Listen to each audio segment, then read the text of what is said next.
Excellent. Thank you, call this regular Columbia Board of Selectmen meeting to order, Tuesday, February 17th, year 2026. This is a hybrid meeting, so we'll be checking online often. You all please. One meeting, pledge allegiance to the flag of the United States of America and to the republic for which it stands, one nation, under God, indivisible, with liberty and justice for all.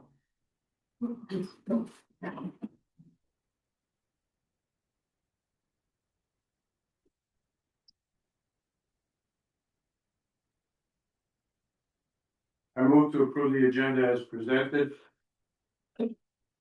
Discussion. All those in favor? Aye. Opposed? None. Okay.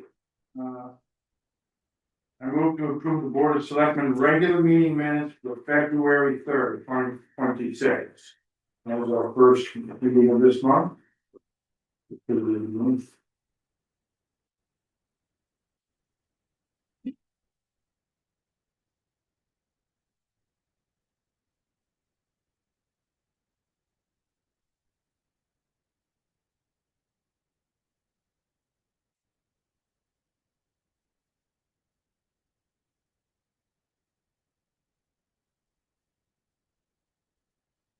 Discussion? Seeing none, all those in favor? Aye. Opposed? And I move to approve the Board of Selectmen special meeting minutes for February 10th, 2026.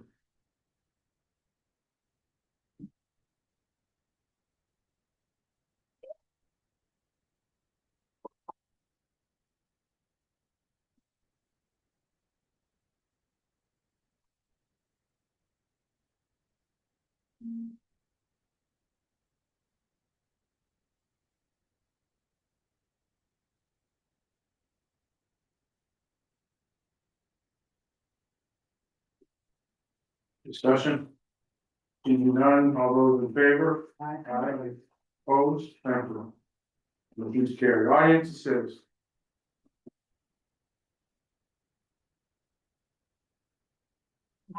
Seeing nothing in the chat mark? Nope, it's closed. Great, thank you. All business, so. I got too eager. So. I move to revoke the motion made on January 20th, 2026, approving the sale of the Columbia Volunteer Fire Department engine 205 to the town of Hebron for $25,000. And to retract the motion to approve the specific equipment expenditures that were approved on January 20th, 2026.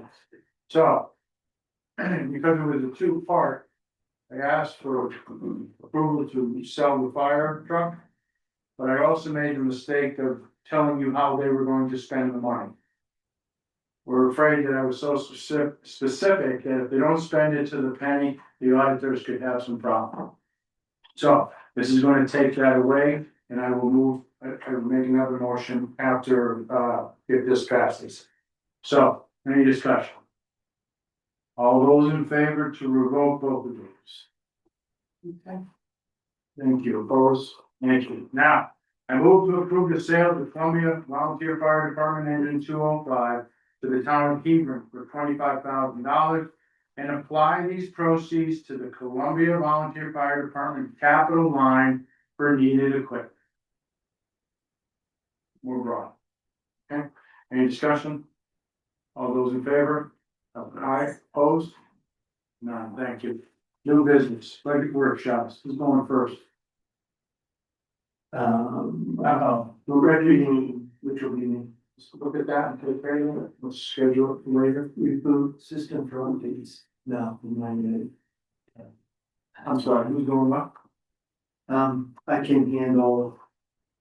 If Jake's recreation to see.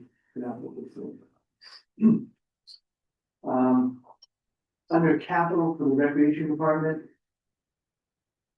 This is pretty standard. We have to keep the playground mulch to a certain thickness. It's very expensive, special mulch. We bring it in about every 2 to 3 years, so it's needed, and that'll be a $5,000 expense, which isn't every year. Also, we put in an 18-hole disc golf course in Rec Park years ago. It is actually, there's 2 holes per hole. So it's a course of 9 with 2 different throwing tees, making it 18. So the cost of putting in the course was one thing. Now they're trying to upgrade it slightly because what we're doing for throwing areas is just a piece of wood in the ground, you throw behind it. Well, now we're making like a mud pit. Where we launch from. So it needs to be upgraded.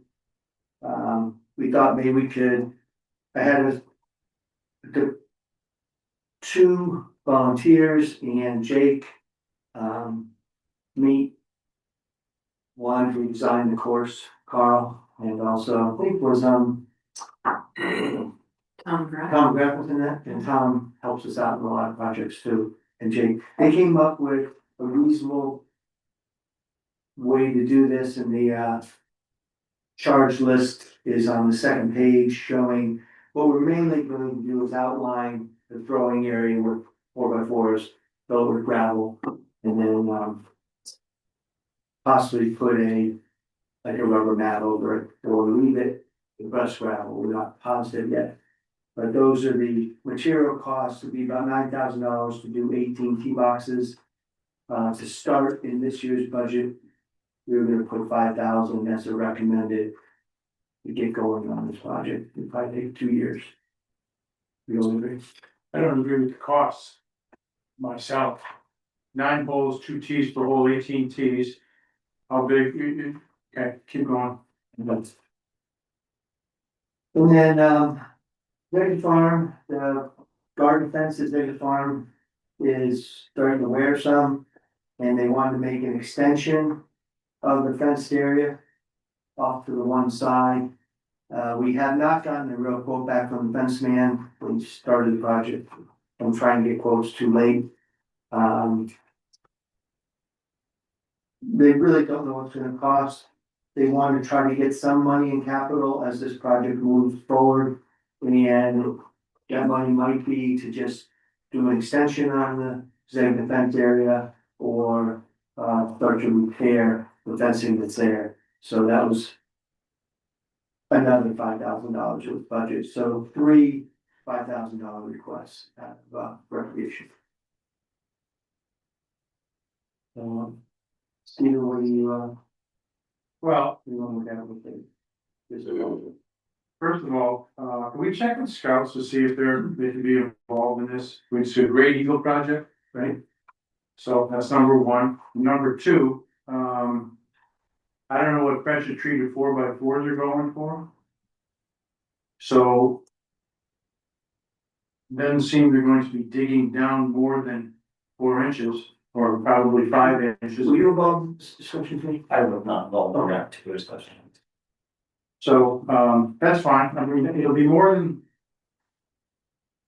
It'll be more than 5,000, I guess, so this year, 5,000 this year is fine. No, would you be starting the project this year with 5,000? Right, I think you would You start start it, with them and then maybe it'll take 2 years. because 18 holes is a lot to create those boxes, it'd be a lot of labor. I'm not so sure that need pressure treated things either, but And I'm not so sure it should take the whole summer to do, 2 summers to do this. Okay, I don't mind doing the $5,000. We'll talk about the building of it, we'll talk about the scouts, we'll talk about the community helping out, maybe coming together. There's also the disc golf community. Yeah, A lot of times they're encouraged to come out for work parties to work on their own course. Yeah. okay. Yeah.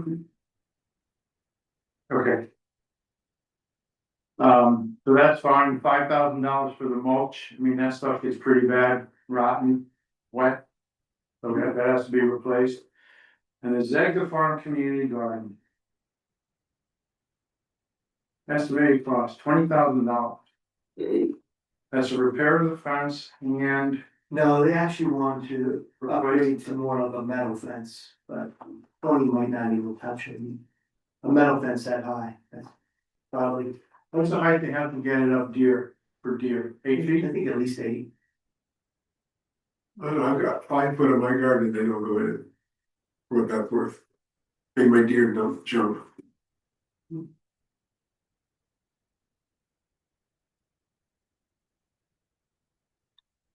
Okay, 5,000 this year, I'm okay with that.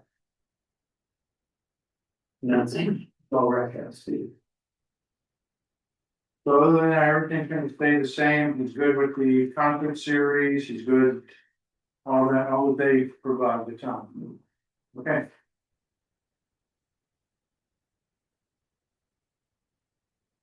Then we have capital, for facilities and we sort of, There are three things that facilities is asking for this year. We're asking for initial $20,000 to develop and begin camera system upgrade for the town properties. Town hall, the transfer station, Murphy House, explore some stuff at Rec Park, which we are still in stage one of. We are working with for Internet Protector Novus and CCI Voice, who does camera installations. We're trying to come up with a comprehensive recommendation for Rec Park and the other town properties. We are down to the nuts and bolts, which are well above my pay grade. I don't understand a lot of what you're talking about right now, but we have the experts working on that. But to summarize it, we have some old outdated cameras that currently do not work, which we're hoping to replace. And get them tied into one central system where Mark, Steve, and myself, and whoever they designate could log on and view any camera in the town as needed, to see what's going on. We have, as I said, some unworking cameras. There have been some requests to pull data from them, cannot be done yet. So I'm hoping to get us out of that retrograde and into a modern system. As I said, I believe this will be a two-step process. To start where we know, I would recommend that we would start probably at town hall and at the transfer station, depending on what we find out, and then work our way to the hardest section, Rec Park, when that comes. and senior center was. Senior center, yeah, I do apologize. Senior center also is very modern. It just needs to be brought into the fold. How old are the cameras? So some of your cameras, and these are ballparks, I've been here a year and a half, but I've been told some of them are over a decade old, some of them are 10 months old. So you have a wife's matter, it needs to be brought. The town hall is good, senior center is good. At least the current assessment by the experts say that. Murphy House is good. It's basically the landfill area. And anything we want to do at Rec Park for cameras, it's the infrastructure that's being worked out. How many MBRs are needed, et cetera, et cetera. So I'm expecting a recommendation from that in the mid to near future. Do not have an exact timeline, but I have seen communications this morning between Novus and CCI discussing finer details, so.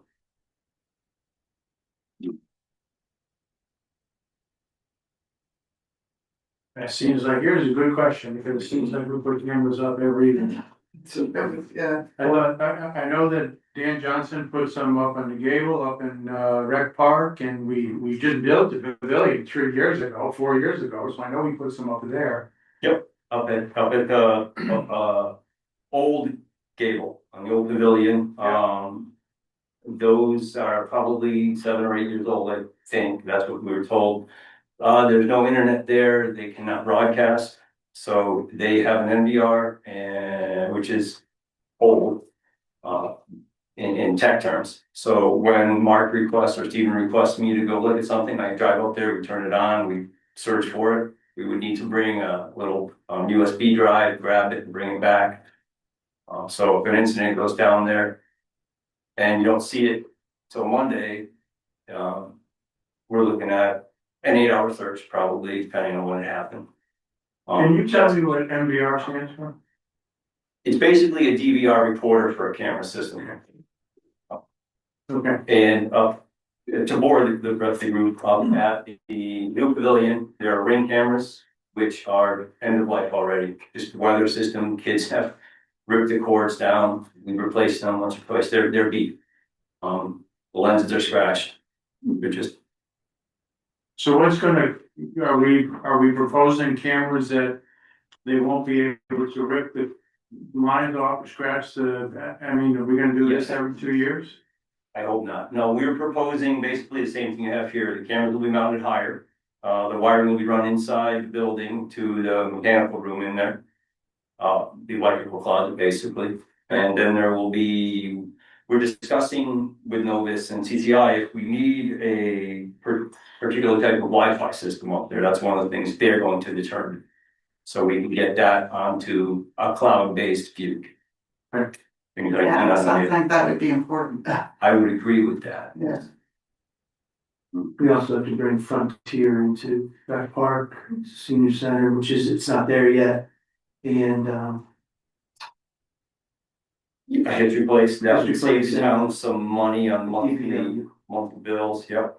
But that'll replace, once we do that, that replaces our hard lines that we're paying. Double for. Yep. That's the first request. Second request is there are 3 doors on the east side of the library that face the playground. They're fiberboard construction. They're starting to fail. They're swelling up from water penetration. They are holding the cold. There's not an immediate need this winter to replace them, but I think it should be planned. Cost for that is about $5,000 a door. And that is, I've got 3 quotes for that for materials. That is the cheapest for about $15,000 to replace them. I would recommend that we get that done once we get past the July, April, doesn't matter when, but before next winter. The existing door is just Whenever that 20 years? section was built, those are the original doors. And 14 years. 14. Excuse me, 8. Maybe probably, yeah, 9 or 10 years. Okay. So, I would don't know, I'm talking about this. yes, Are we installing these $5,000 doors or? we can certainly do that. There's not much of a savings, but we certainly should be able to do that. We're just trying to, the one thing I would have to do, because this quote that I have here as a placeholder is about 5 months old. We would need to just verify, the price may have gone up $100, it may have gone down a bit, but that's the approximate cost. Okay.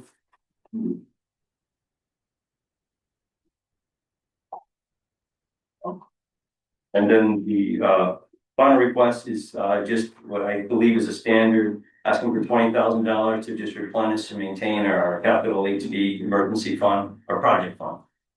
Just to have it there should something catastrophic happen. Okay, so just to update you, and I don't know, we talked about this a little bit today, maybe I'm wrong, but we are going to hopefully put that $8,000 control system in the senior center, so we can keep the temperature and work everything together. And for that, it qualifies us for an $18,000 grant or rebate. Projected $18,000, just. We talked about putting that 18,000 because it does come from the HVAC at the senior center. Why can't we put that, can we put that 18,000 in there in lieu of this 20? Sure. That concludes my request, yeah. Okay,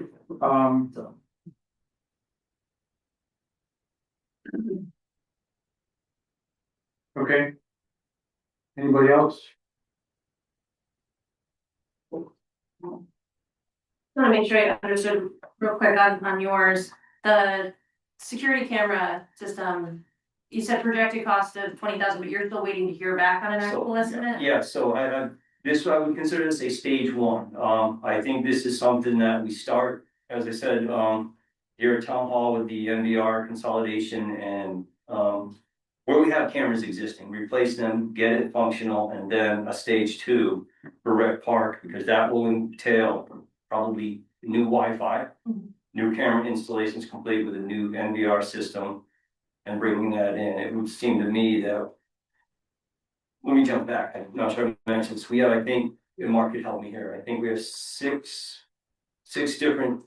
five different systems, I believe, so you cannot view them all from one spot. So as I said, I would have to drive to one spot to view one. Would have to get one password and a web address for another one, five times. Yeah, I mean, I understand Right. why you need them all, I was just curious where the pricing came from. Oh, yeah, so yeah, it was, this We is had for one there. quote, it was Okay. for everything, but they're still going backward, it was 30,000. So that was, a lot of that was, 10 of it was private back park. Yeah. So we backed that out because we're not quite ready, and we're just focusing on the areas you could upgrade the other one. Nice, that's really where I was going with that, Thank you. yeah, because you were saying that you were waiting on information, so I was just curious where that 20 had, So the magical number had come from. I have I have two cameras on my house. And they're pretty good, and I can access them right from here. And I can talk to people through the camera, and I can see the little deer playing in the backyard Yep. and stuff, and they cost me $300 a piece. And I hooked them into my existing Wi-Fi, so I know we need Wi-Fi, I know we have to get services up there, put in a nice Wi-Fi system, but The security though, as far as someone being able to hack into the system that's on your home, is probably it's probably significantly easier than the system you're gonna wanna install for town. No, like town buildings, like the Ring cameras and those cameras are easier for someone to gain access to, so I'm just not sure how secure of a system you're looking at too. You are exactly correct. There is security issues in the system. One thing, you have a ballot box, which we want to silo out of that, most likely not. Or let people in, depending on what the town wants. But the cameras that you're talking about are they're residential. They're, I won't say throwaway, but they're not designed to last forever. And the cameras that are, I think one camera here are. put in here was yeah, $364. yeah. Okay, that's fine, well, we'll wait to see the material and the And there's warranty and. there's always a chance to save costs depending on, what they come up. Maybe they will say less cameras and fish shy, but I just couldn't tell you. I need to review their recommendation when it's finalized. Right. Bring it to you guys. Cost is one thing, but I don't wanna replace it every 2 years, so that No, cost that's the other thing. is off, you know what I mean? So if you're right, Park, we want to be able to leave places, so that's, one. Okay, Okay. okay,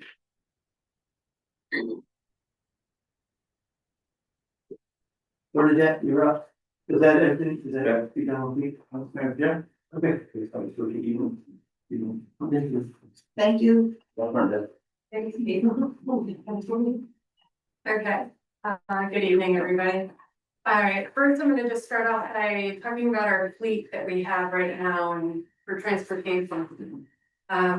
We have a 2017 Ford 14 passenger van. It is aging out on us. We have a vehicle 2, which is a 2020 Ford SUV. That is primarily used for almost all of our trips, local, medical, shopping, etc.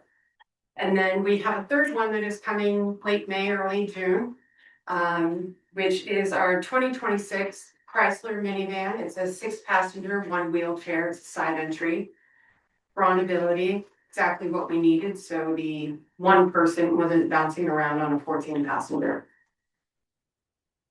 So now I'm asking, because our 14-passenger is aging out and is costing us quite a bit of money every time we seem to turn it on. To go back to the 5310 grant, reapply, our chances look pretty good, to replace that 14-passenger, so we can do more day trips, winter tech lunches, any type of wellness trip, taking on more than 6 people. So, with that said, I know that we do have. Stay here. A new 14 passenger will cost an approximately 153,000. And the grant will pay for 80%. The town is, has town share of 20%, which will be approximately 30,000. However, the thought is to sell our 14 passenger that we have now to help compensate for that 30,000. So currently, right now, we do have a quote from Matthew Buses where the 14 passenger van originated with a estimated value of about 26,000 or a little bit more. So that could absolutely offset the 30,000 cost to the town for another 14 passenger. I did pull some numbers as well in regards to some of the repairs that we've had to do.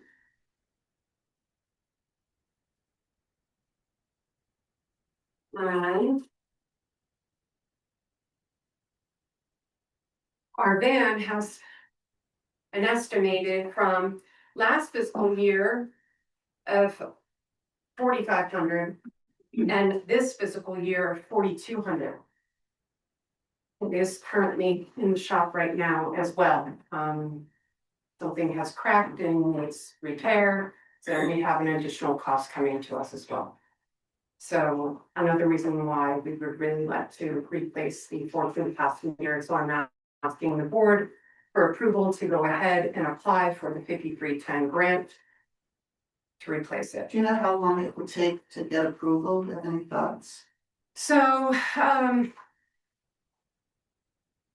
for an example, for the current vehicle we have coming to us, we were approved somewhere in November. Yeah. And procurement is end of May, early June. So there is about a 4-month window of. So how long when you apply does it take to get approval? After you apply? So about 5 to 6 months So about a year from applying to getting to actually receiving the. Actually, vehicle. we applied for that one last year, we didn't get it, so it took 1.5 years to get approval, correct? No, we applied it. He needs a time before. all the time before, right? So it's not guaranteed that we will It get. is not guaranteed. I do have the appropriate wording that we need to put into the grant in order to have a higher success rate of approval. So, and I have spoken to the Connecticut DOT on what our chances are this year. So they're about the same as this past year, which we did receive the mini. So that's all you need for this? So we can make a motion on that now, right? Mark? But you can make a motion to apply for the minibus 14 passenger, that would help and get the application process going. And then in the budget, we would have to have the our share budgeted that helps in the grant process. Correct. Even if we don't have to use the whole amount, we could reallocate it. So we would just have to have our share, the 30,000. Right, in the budget as a, yes, we have budgeted about 1%. So how that works, so if we actually sell the old one, you get 26,000, we can use that 26,000 on something else? Oh, we used the 26,000 towards the, Well, I'm theoretically, you got 30, it's gonna go into capital. it's gonna get our budget, if we, budget gets approved, there's $30,000 for this. Right. And then after we get the budget approved, there's gonna be hopefully $26,000 coming in. Right. We'd be free to spend that money on anything. Or to go back and put the revenue portion of the Right, rest. so it goes back in there, but I mean, it's not designated for another vehicle, this is what I'm trying to say. No, it would not. And we would have to No. have 30,000. We have to put that proceeds, if we're not gonna use it towards that vehicle, then we'll probably have to put it as a revenue line in capital for future. Would that capital line have to go to the senior center? We would put it as a revenue in that line, and then during the budget process, we can allocate it to something else. It's always not, but put this revenue back into capital, so. Yeah. So we have to put to apply for the grant, we have to have $30,000 aside We saying want to we. show a commitment to complete that. Okay. When is this grant to be approved? or chosen? Well, it's due by the end of March. And then the approval, they don't tell you when. Yeah. It's But approximately. it's this year, It this is, fiscal year. we should know by November. So the question is, if we ask for the grant, shouldn't we move 30,000 from contingency into something to show them that we are serious? Well, it shouldn't even be in next year's budget, correct? True. Be from the general fund. So that's what we have to ask ourselves. Yeah. Do we want to apply for this year, bring us to 5 back and ask for them to allocate 30,000 from the general fund and then have a town meeting to get this ball rolling? Otherwise, Then we could put the 26,000 from the bank back in the general fund to replace it, right? Something which seems, yeah. Yeah, I think that's a good idea. That's delaying the process for another year, really, If we don't, and the vehicle cost changes and the grant access changes. and we use our 14 passenger van and it goes down in value. so, Or it costs us more money in the shop. This one seems like it's right in Well, the. the service group is budget in May, so.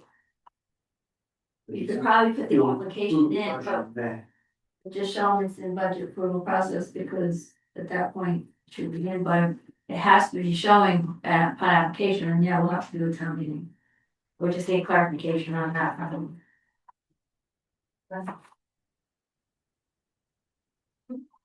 Next, Nope. oh, Oh. so I don't think we should take it out of the general fund now, you'll have a town meeting to approve that. So we can get it going quickly.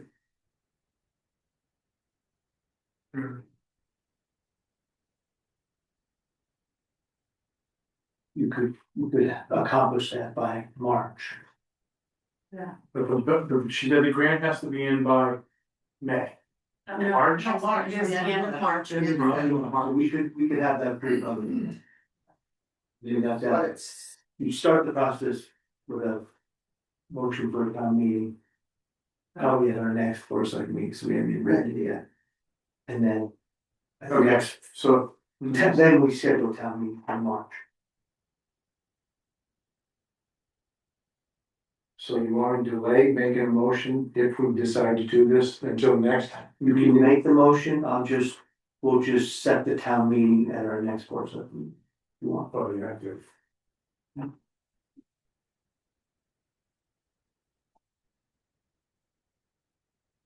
The motion also has to be contingent on the receipt of the grant, too, yeah. Just making sure. Any thoughts on this? I'm fine with it. Good. Okay, I move to authorize Bernadette Gearing to apply for the grant for a new 14 passenger van. Yes. With the caveat that that grant has to be awarded to the town of Columbia for us to bring it to. Ian has to go through a town meeting to approve the share, our 30,000 share, give or take. 30,660, I don't know, give or take 30,000. But the purchase is contingent on the award of the grant. Okay. Any other questions? What's that? Gonna have to wordsmith that a little bit. She's brilliant. I work with her all the time. Any discussion? All those in favor? Aye. See 5 back member making some big notes back there. Thank you. Bernadette, keep going now. Next is a color copier. We would like to start doing our monthly newsletters. At least the front and back covers for some of the more bigger events. Various health and wellness notices. Meal and transportation updates, all in color. It is very helpful for seniors. Many experience age-related changes in their vision, including reduced contact sensitivity. being able to read small text and things, and if it is in color, it does actually help. The cost of a color copier. That the annual cost is $2,700. Which is a monthly cost of $227. And this is to lease it. Says monthly lease, 125. Oh, but then you have your color copies and your black and white copies, and there is a total altogether Yeah, I of understand that. $227. But we're not sure how many copies we're gonna be making. Right, this is color copies of a 1,500. Which would cover all of my newsletter for the entire year. As well as any other emergency notices that need to go out, our transportation, trifolds, and other wellness. Flyers. We also would not have to go out to Staples or to use Canva. To use their services for color printing, which can actually be quite expensive.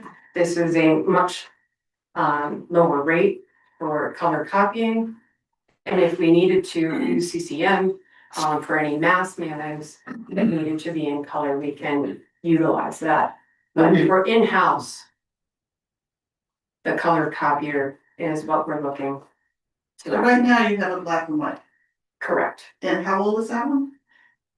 A few years old. I have one that's even older than that is now paid for by the town, but we are leasing one that I believe is approximately 3 years old. You have any input on that? Yes. How long is the lease on that? At least I think we have another 2 years on it. We can't break it, so we'd still be paying for that, or we have to buy probably the lease. I have to check into it. I am not looking to replace the black and white. I would like to have the black and white as our secondary. This would also allow for our social services is in the back of the building. She does not have a printer. She has to come up with sensitive data of printing out that sensitive data being printed out. She has to come up to the lobby in order to receive those printouts. So having the black and white can actually go into her office, and that color copier can remain in the lobby, which would help all staff. So I'm definitely not looking. How often do you go to, how much do we spend at Staples? I have yet to do that, only because it is so expensive. We just go with black and white, or we've asked Jen to use her contact. I believe you said it was through CCM. For printing. So for the black and white copies listed on here, an accurate count if you're planning on keeping the black and white copier as well. Yes, I say that because if I'm printing my newsletter strictly to the color copier, and say I only want 4 out of the 20 pages in color, and the rest would be in black and white, that's what that would come from. And if anybody were to print emails and such, which don't need to be in color, that's for the other black and white. We have our black and white copy is also a fax machine, which has been very helpful. The pages a month. It's a lot of pages, 5,000 pages a month. It is. In addition to the black and white copier that they already had, so that's 5,000. Yeah. Yeah, so that's what's getting me. I'm trying to do the math in my head. And how many, I've seen your booklet there, it's about 20 pages and you print. I'll ask you, how many do you print a month? I don't want to be funny over here, but 350. 350.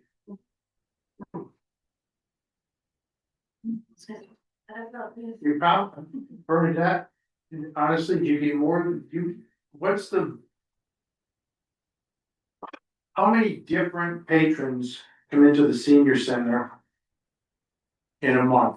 So I go there, I see the same faces, or a few different ones. How many different ones go in the senior center per month? That's a tough question. You know, we do have, Okay, all right, I know I would have to really go back and look at our numbers, but we do have a very significant amount of people, especially now with our senior center growing. We have so many new faces coming into the center. They are picking up the newsletter.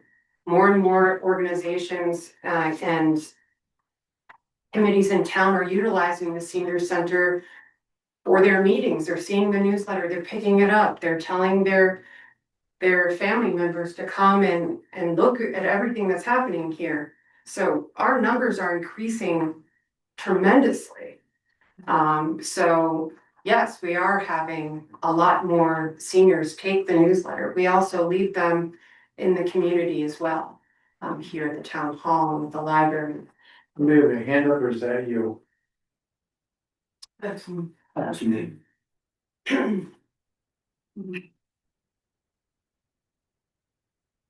Okay, we'll think about that. Everything else I have needs to be in executive session due to employees. Okay. Any questions for Bernadette?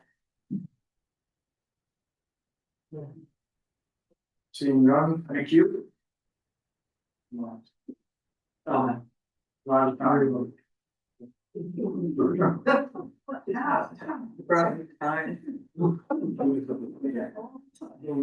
I thought the last would be first. Then you, positive decision making. Thank you. I want to take just the introduction time here to recognize the new Elmac team. And can tell you as the chairperson for Elmac now, in 2 meetings, I want to recognize the progress that has been made. And there are actually 2 examples that we'll present tonight, the Elmac budget for next year and the dam control policy, quality control policy. In recognizing them, when we reviewed in February the LMAP budget, we really wanted to focus on need versus nice. And then I have this committee who's here this evening, to my left, Muffy to my behind our vice chairman, Frank Gifford. And we sat down a few days ago, sometime last week, and really said, how are we going to focus on what is serious about this lake? Since 1975, we've done base management type of work until last year, really. And that was give or take at 1.5 thousand and got up to about $20,000 of just testing the water, of just doing quality testing.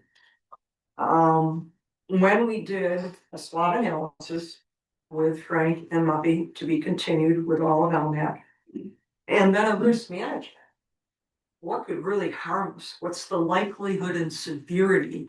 And how do we focus on those needs? As you see in the materials that we provided, the lake is aging in terms of weaknesses or threats. It's no different than any other lake that exists in New England in particular, and in the state of Connecticut. Part of the reason why it's aging is because of the increased phosphorus with this board. We've talked about that before. And it really degrades the water quality when you have that increase in phosphorus. The vast majority of that phosphorus comes from stormwater. 85% has been predicted now by our consultant TRC, who we've had for the past 3 years. In addition, we will always have the threat of invasive species.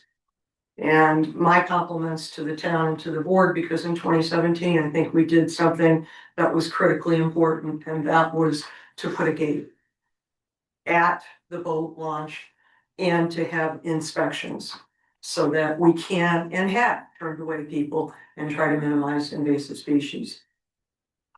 So in looking at all that from a risk management point of view, we came up with 2 red areas, which we feel are critical. we must continue to monitor for invasive species. This year, we are not suggesting anything from a financial point of view in the budget, but we will be suggesting from your volunteer LMAC folks, a couple $1,000s, not in TRC, but in rent and in education, because we've got to keep the word out and get the word out in terms of minimizing invasive species. We do have a program that we're working with Mark and Jennifer on to alert the entire lakefront property of taking the time to understand invasive species. We call it For the Sake of the Lake, an educational approach where literally they, like anyone else who utilizes the gate when it is not open, have to understand what happens if you're putting something in a lake that has been in the lake that's been somewhere else and hasn't been washed. So those things are not budget items.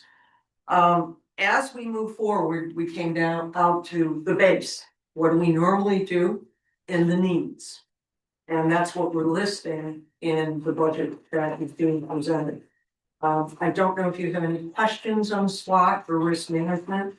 If not, I'm happy to proceed right to the budget and to the investment that we believe that is a, what's the old saying?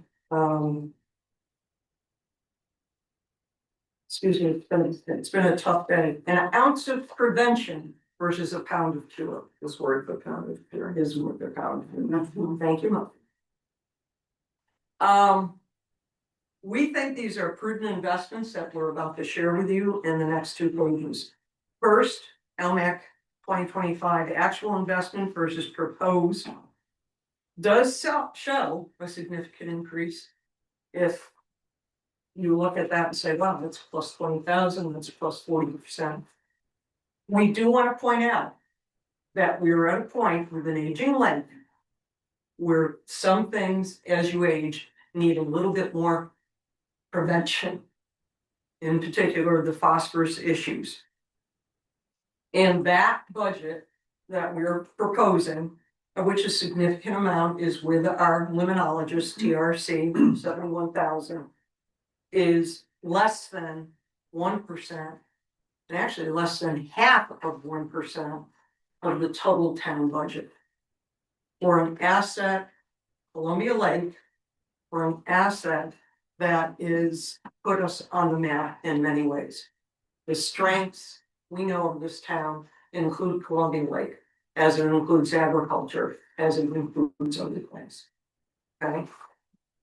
So the total investment that we are suggesting is nearly $75,000 versus a spend, and we'll get back to, because Beverly will tell me we did not spend $53,000, and there's good reason why we didn't.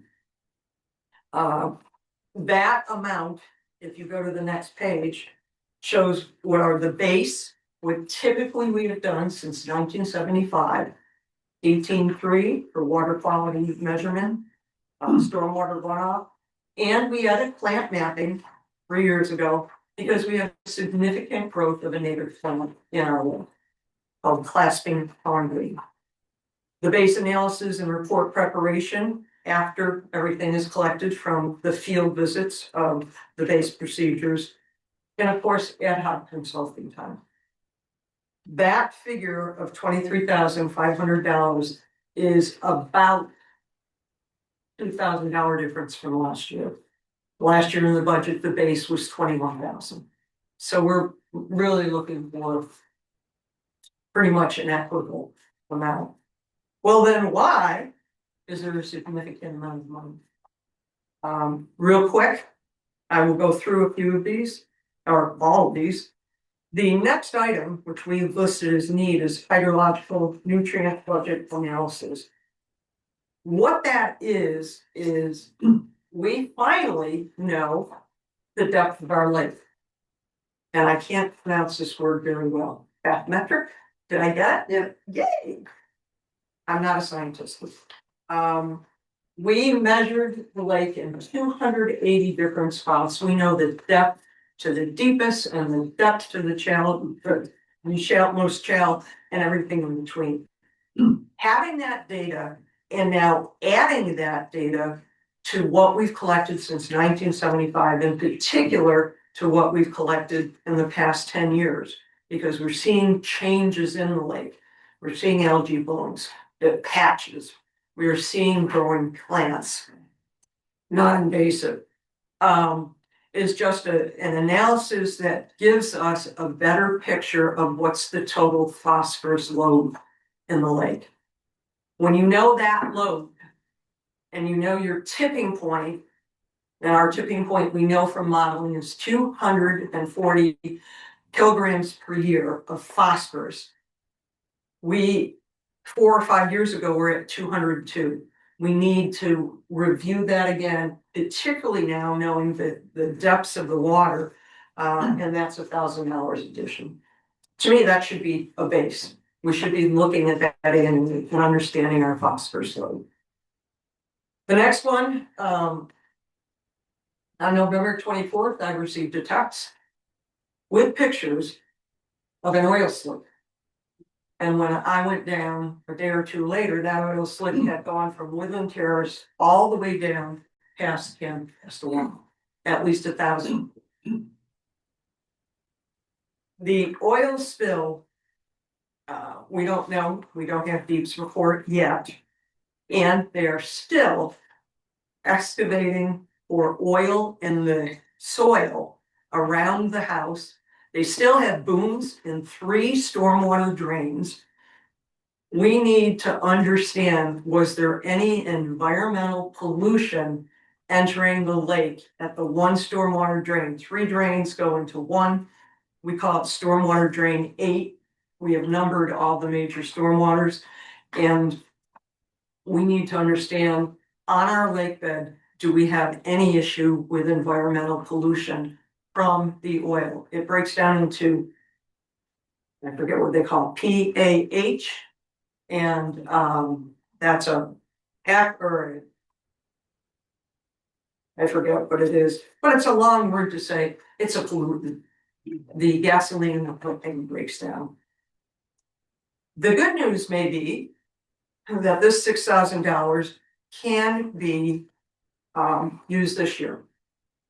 Beverly, you know, there are 2 POs, I don't know if you told her, that we put into the budget last year because we had stormwater drain 2 down by Utley Pond and Donny Road as the main input into the lake.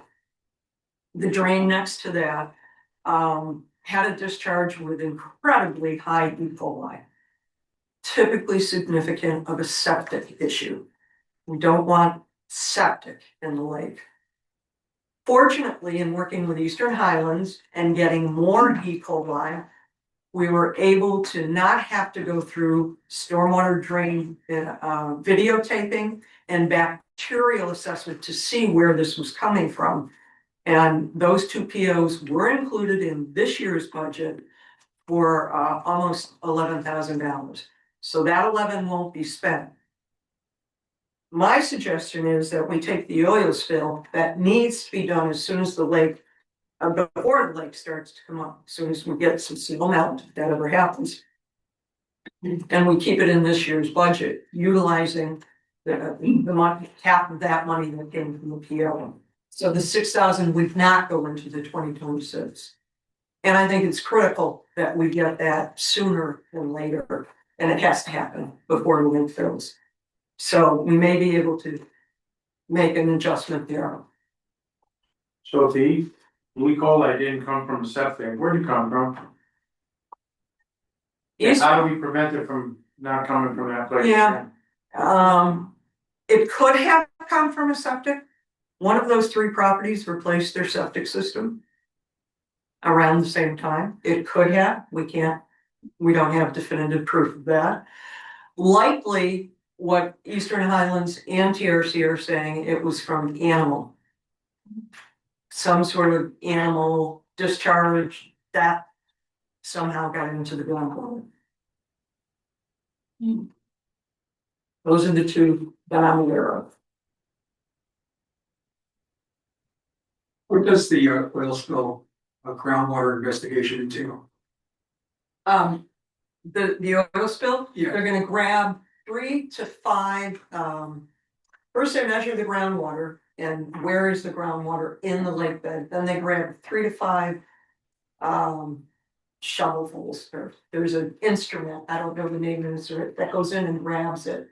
Then they send it to a lab, and the most cost is the lab value typically. And it will spit out essentially, does this have pollutants? If so, what are they and at what level? Can we trace it back to the original spill? Was that gonna be possible, do you know? Or is this something that could be from different causes? Gosh, that's a good question. I think the assumption, because they know that we have an oil tank leak. They know that it's in the ground. And they know that it's impacted 3 storm drains that goes into stormwater drain 8.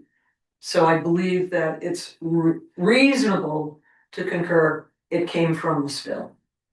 Not from someplace else. The reason why I asked that is whether or not the town would have some right to get recovery against the insurance company. Thank you. That's the note that I just took in my. Yeah. And you know, it's interesting, and Frank Gifford said this, I'll compliment Frank on this. If there was a silver lining for the town, homeowner insurance, because this happened in a residence, by state law, has to cover this.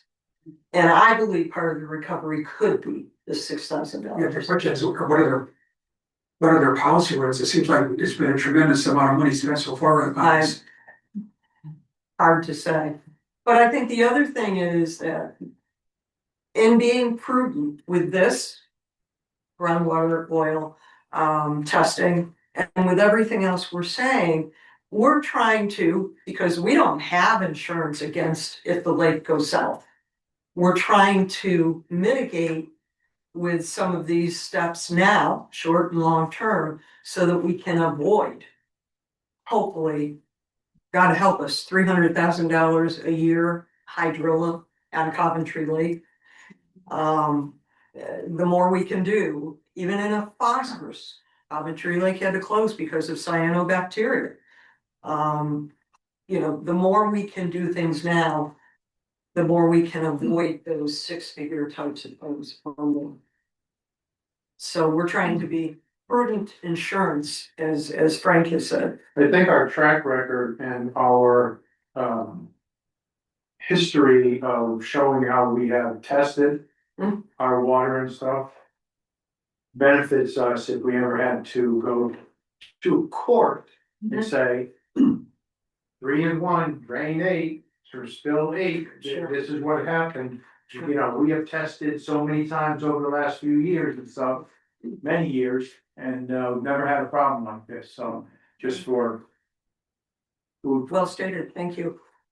I guess, has it been, have we talked to the insurance people about, you know, maybe covering the cost for the testing and to. We have not. I don't know if the town has talked to the resident owner. Deep is in charge of the company. Yeah, this is. And Deep worked with the insurance company that hired Crop to do the remediation. So Crop owns getting all the oil out of the soil, and then we're communicating straight with the head of Deep that's in charge of this project. So it's a process, but that will be. But would that, shouldn't they be also, should they be doing this stuff test? Seeing that whole thing went down into the lake, that should be part of that process, I would think. Well, what we don't want to do is start filling up the lake before we've done our analysis of the lake bed, so that'll be coming next. That's what Rob is saying is, they should be taking this sample shovel that we don't know the name of, and they should be taking samples of the lake bed all along where the streak was, and it's like going after a cancer. Every time somebody goes in for a cancer thing, they come out and they go, we think we got it all, we'll have to wait to see on the margins. Guess what? Here you go, here's an oil slick in here, it goes down to the soil. They should be taking soil samples on each side of that in different intervals to say it's clean, and like Rob said, They should be doing that, not us, waiting to raise the water in the lake. To find out if we have to do that. So we did contract with TRC to do that, but what they mainly did was parallel the investigation of the original occurrence with. Well, their first was investigated. They did not, the first thing TRC did was investigate. It was not take any samples. My understanding, and you'll have to figure this out with DEEP, is that DEEP is only responsible for water from wells that are community, and that they were not going to be responsible for the lake. I don't know if that's a fair statement, but that's the rumor that everybody talks to this gentleman from DEEP, Gunner. I'll put my questions in writing to Gunner. Yeah, just to clarify, that's But this discussion, and again, that 6,000, we can discuss as to how to best utilize it. Okay. I think the sooner the better in keeping it in this year's budget. It does bridge to the next. Early detection, rapid response. I think if the oil spill showed us anything, and this could happen with invasive species, and it could happen with cyanobacteria algae, it showed us that we weren't totally coordinated and communicating. If people smelled oil, for example, after the fact that I got those pictures on November 24th, someone from the neighborhood said, "Oh, I've been smelling oil for 2 weeks." Yeah. Wow. So again, it's education kind of. It's an early detection, rapid response. We had been talking about it for almost a year, and we've started sharing from Williams Lake, I think it was, who have an early detection rapid response. Where are they? Yeah. And happenstance, we get this oil spill. So we're recommending that we work with TRC. They'll provide the template.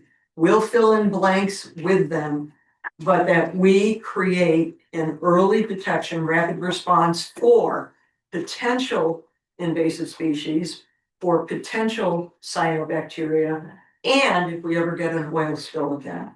So that would be almost 3 different plans, and they would help us with putting that out together. If they already got the template, I have been online and there are thousands, but if they can simplify it for us, we know what we have to do. We know the major sections of identification, communication.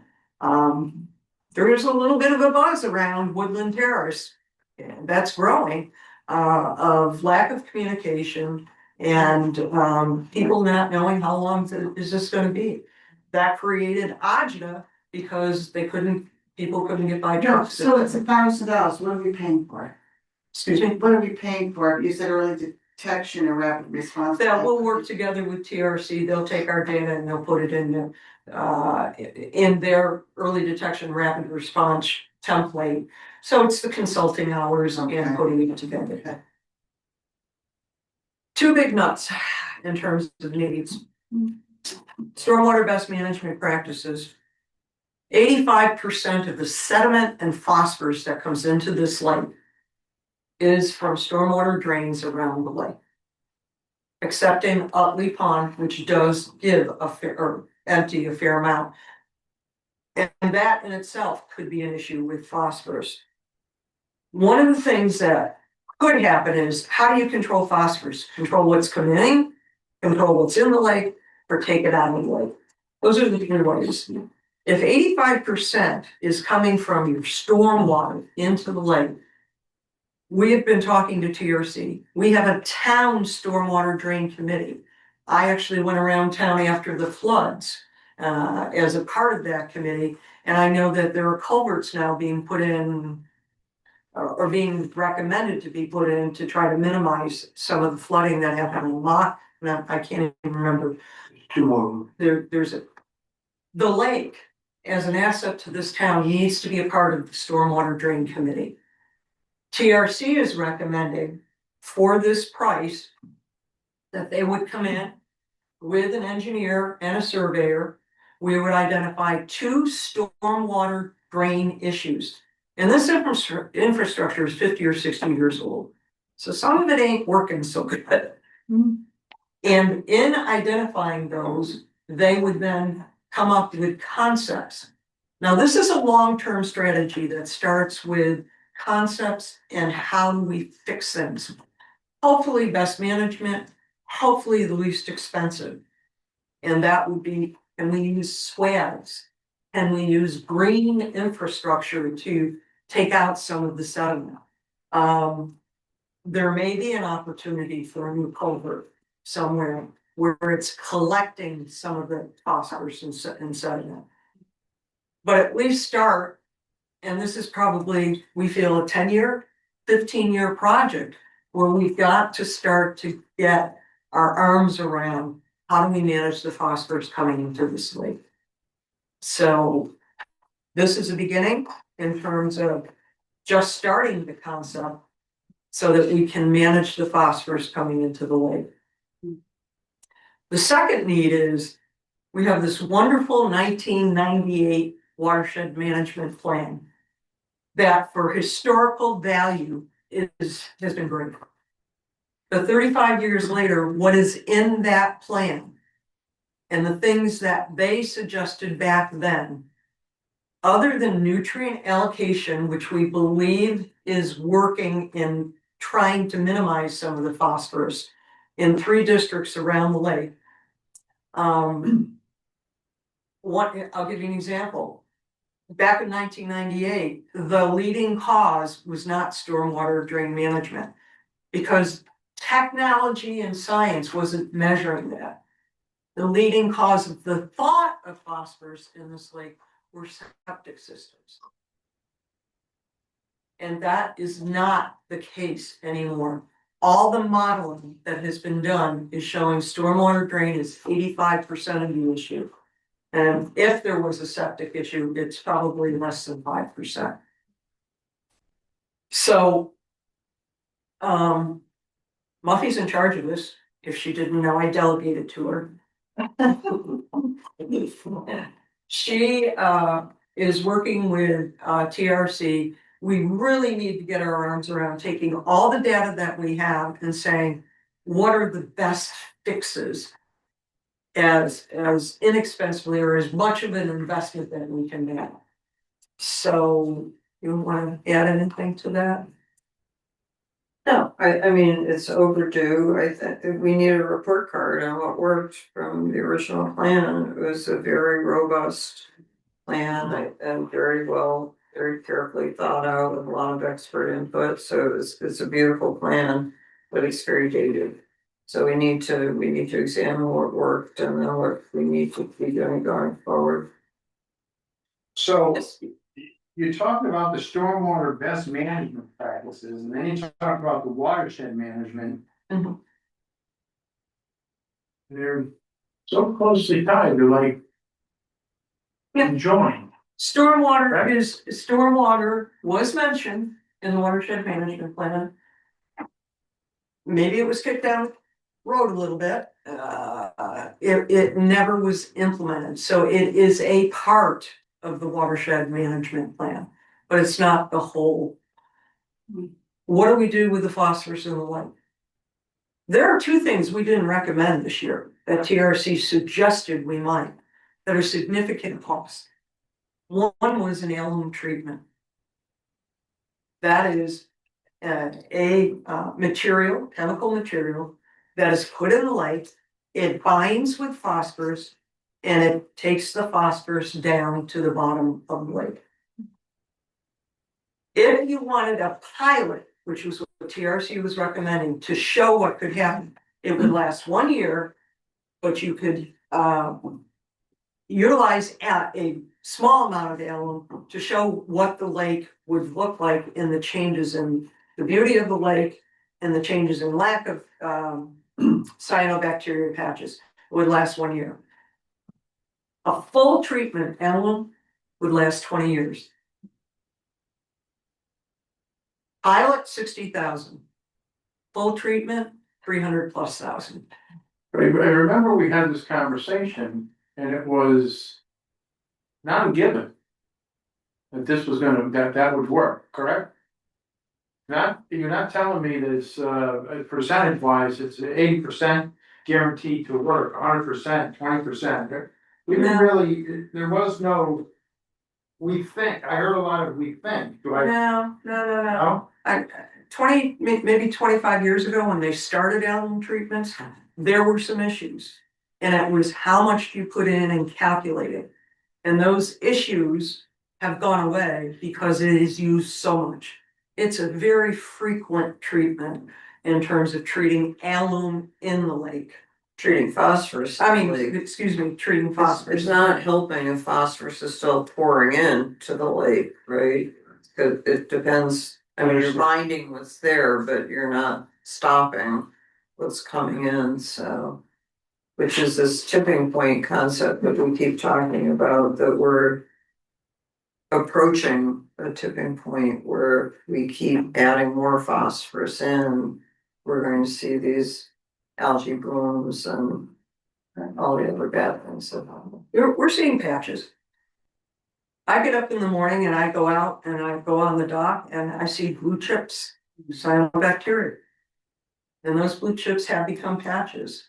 Steve called me once and said, can we use netting? Which was a really great thought and suggestion. Unfortunately, it breaks up too much. And we worked with TRC and I said, nah, you can try it, but it's been tried on other lakes and it really wasn't successful. So we're looking at the least expensive options sometimes, but they don't always work. So there you have it, in terms of the major recommendations and what we did not recommend. And I just go back to, these are prudent investments for us to really start to manage the age of the lake today, not what the lake used to be 50 years ago or 30 years ago. And I hear it so often, but 50 years ago, there were no plants in this lake. This is normal, natural aging of lake. And it happens from nature, but it also happens from, we're accelerating it because of the human things that we do. Okay, so let's go back to the money that we didn't spend this year. Yes, We didn't spend some money this year, so we think we can use that for some of this. I would like to recommend that. I recommended it to Mark in an email 2 days ago.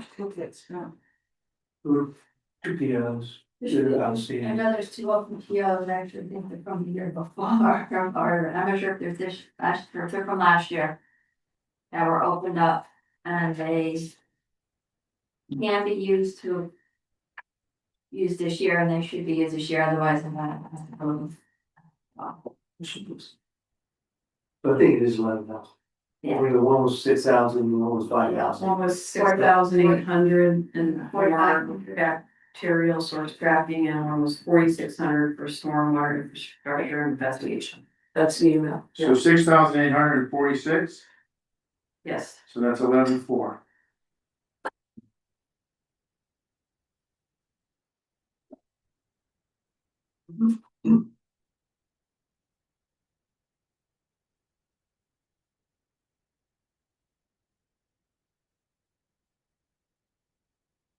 When does the hydrology and nutrient analysis occur? Would it occur? When should it occur? Ongoing occur.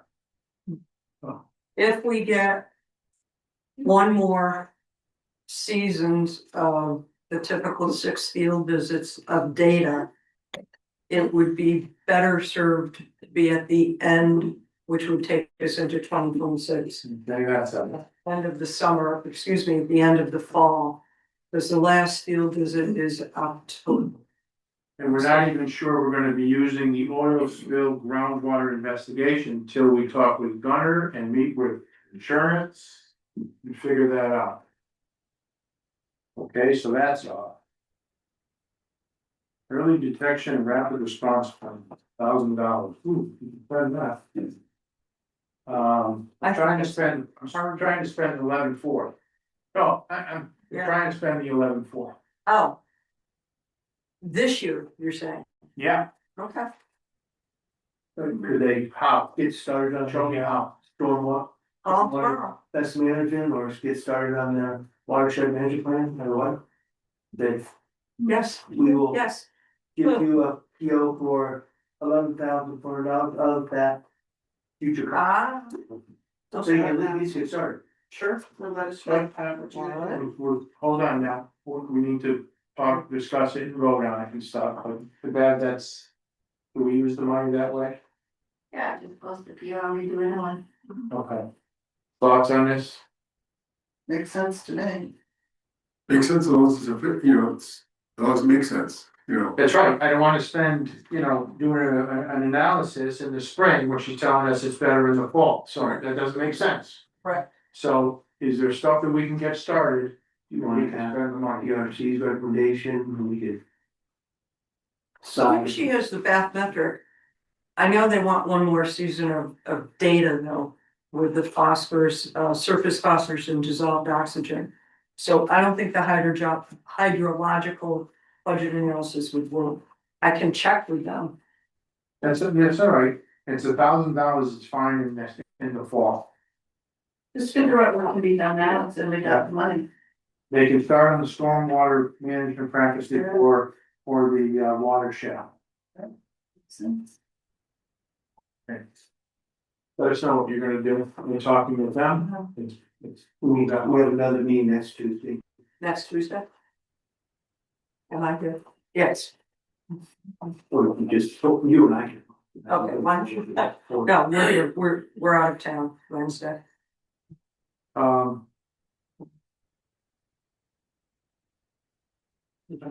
Last thing for me, I'm not happy to hear that our maybe septic problem was an animal, where you crawl into and pass away.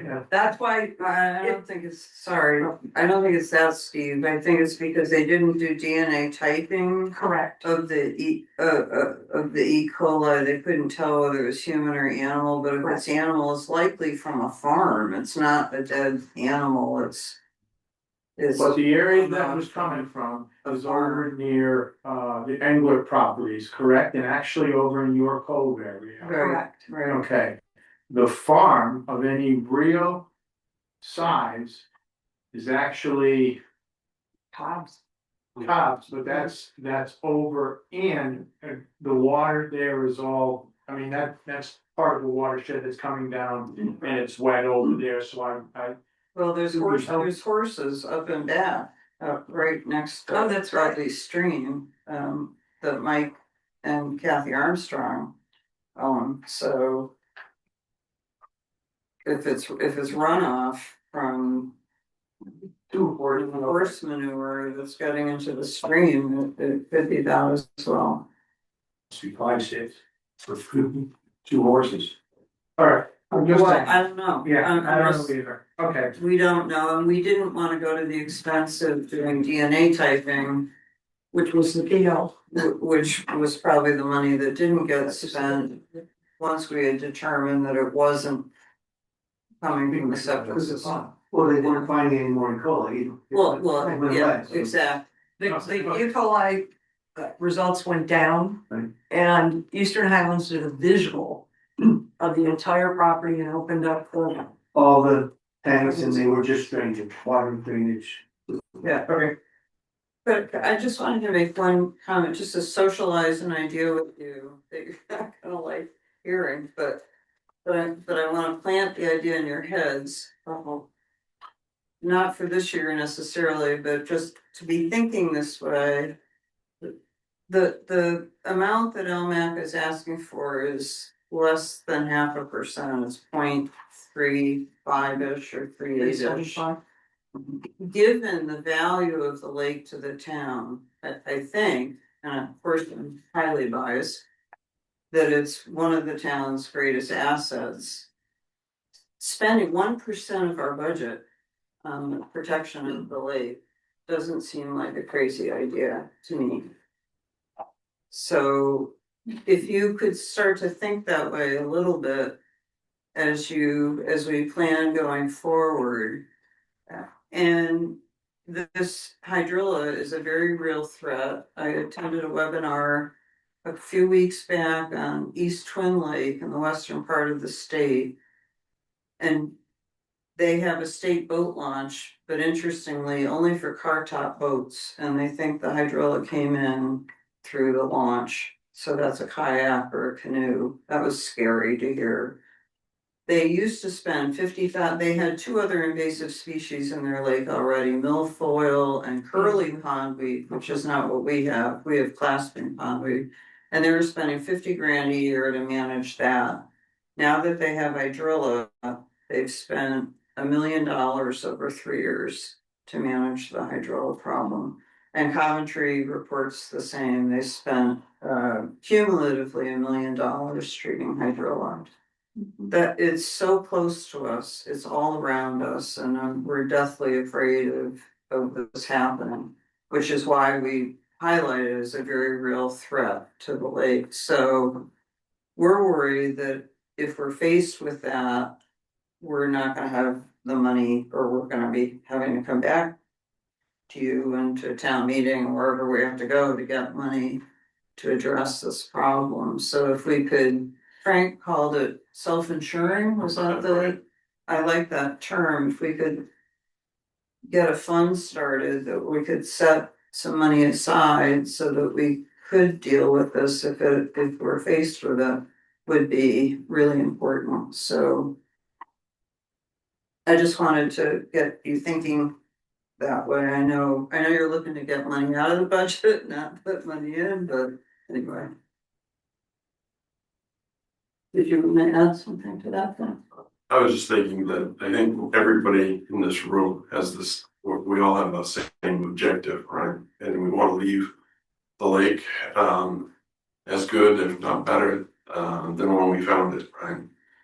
And so we're trying to just, as a group, think about the different threats, the challenges that we're going to face during the next 5 to 10 years, and how we can, the smartest way to address it. So thank you for listening to our presentation of how do I do that.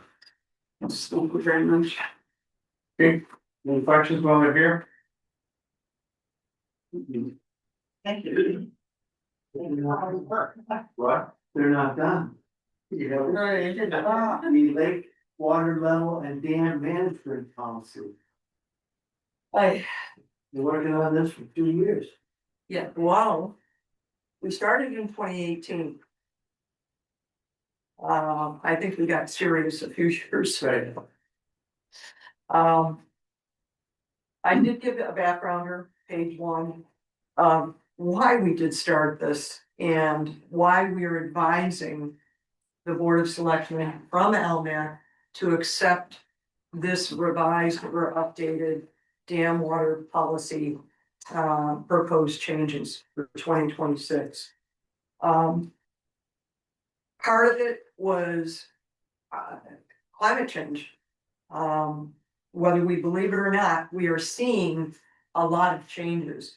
And if you look from 2012 to 2026, over 14 years, whereas in years past, we've seen some of this, but we typically see ice on the lake, snow on the lake, and oft, we hope it melts and everybody's happy. That hasn't been the case. We didn't fill the lake at least 2 times. One never filled in 2012 and another filled finally by July. Lack of rain. Snow averaged 48 inches from 1990 to this year, and we are seeing snow levels of less than that significantly some of the years, 14 inches, 28 inches. Without snowmelt, are we able to fill the lake? Now we're getting Arctic colds. And in the last 2 years, we have significant icing, which is typically what was happening in the 70s and the 80s and the 90s. So based on this, we met with Mark Walter, we met with Beth Blunt, we reviewed the policy. I think they both have blessed it based on the discussions that we had. I also met with one of the authors of this in 1990, who was also the gatekeeper for 14 years, Mark Coleman. And he has given us some really sage advice. The bottom line is, yes, there's a lot of red. Some of it's formatting. And some of it really are some key areas that we felt needed to be in the dam policy. One of the key areas was, what's the purpose of why we do this? There are some who will come and tell us it's to protect their dock. Well, yes, that's secondary. And we do the best we can, knowing we can't control Mother Nature all the time, to minimize structural damage. Yes, we also allow structural reconstruction. But the primary reason, and the reason DEEP approved and allows permission for a drawdown, is for environmental reasons. And we wanted all to understand that there are purposes to this, but the bottom line is, it's about the environment. With a drawdown, we are freezing the outer part of the lake. Most plants, unfortunately not clasping pondweed, are frozen, and we don't see huge amount of plant growth in our lake, which comes from a lot of phosphorus, which feeds the lake, plus sun. In addition, we are minimizing invasive species when we have the lake draw down. So the primary purpose and the permission granted by DEEP was really for environment. So we wanted to update the purpose because we put it all in there: structural management, structural reconstruction, but environment. Ice. We have for decades had, when ice starts to melt and the lake starts to rise, we allow snow melt and stormwater drains and ice from off the lake to fill the lake. Some docks are impacted. It's gonna happen. When I spoke with Mark Coleman, he felt if less than 5 docks were impacted, even 10, he had a good year. He had a good year. This is not a new problem. We have not changed any numbers in terms of how we have managed the lake since 1990 until the suggestions we're making this year. At the end of your policy is what's called a chart. And we've divided the winter into 3 areas.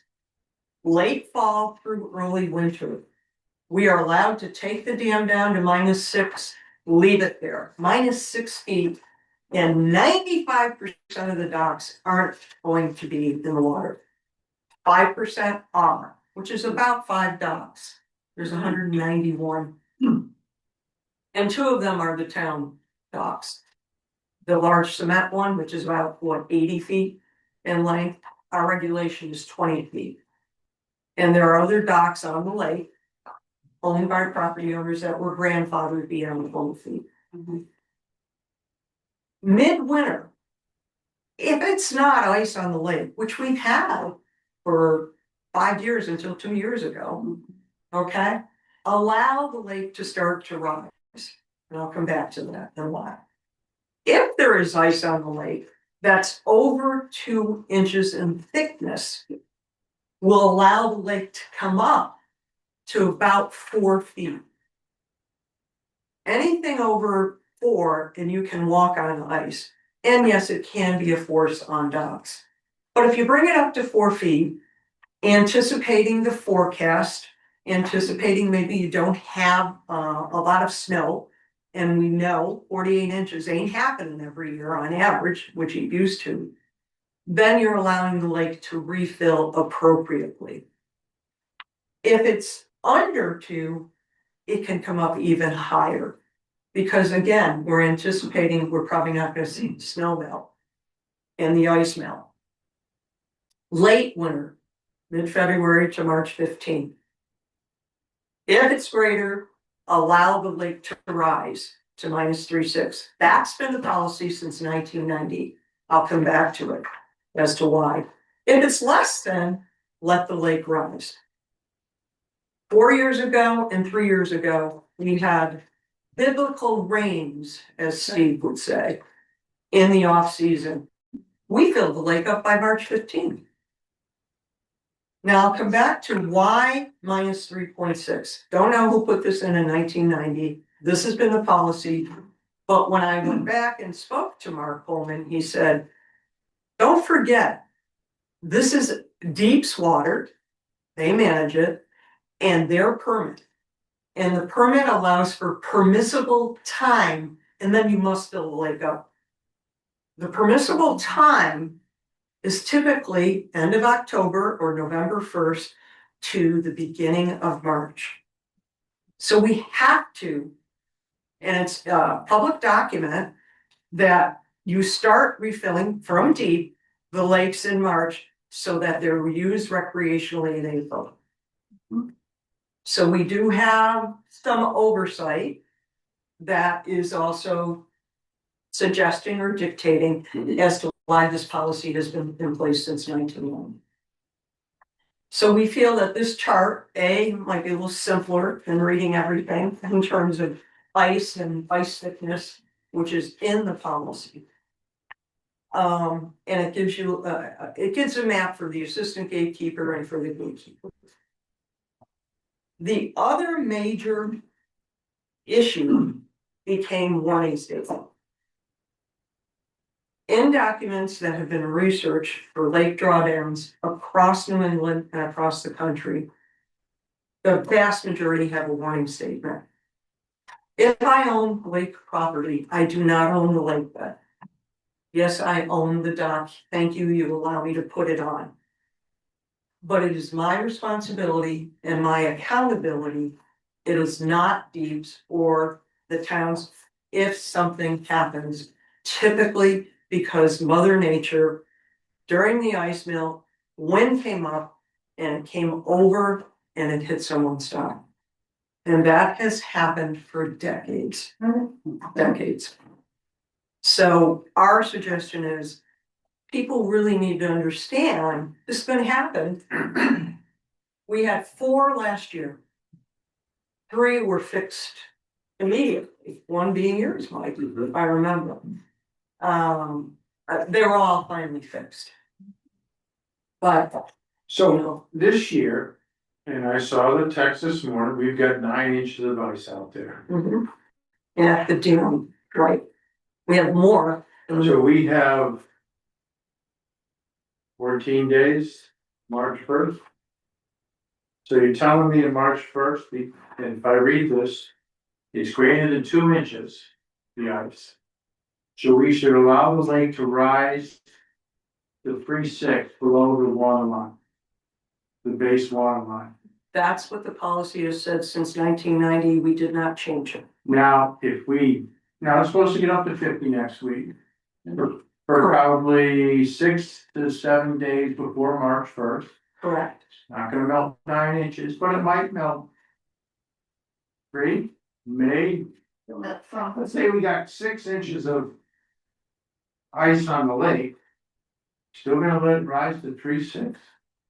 We have the opportunity to, but depending on forecast, the amount of ice, we also have the opportunity to be prudent. However, as Jim Santos said at LMAT, you may get 4 people complaining about a dock that's their personal property. You're gonna get the town complaining if the lake doesn't fill up.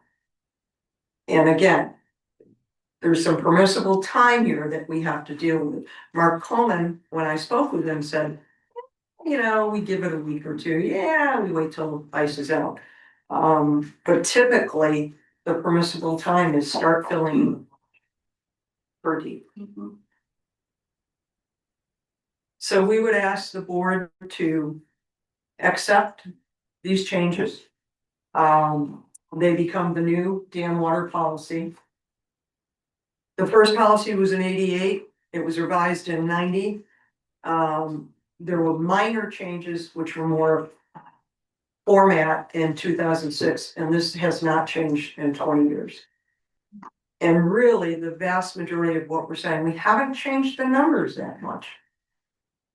the vast majority of what we're saying is give flexibility based on the climate. Help people understand the purpose and help people understand the warning. It's something else.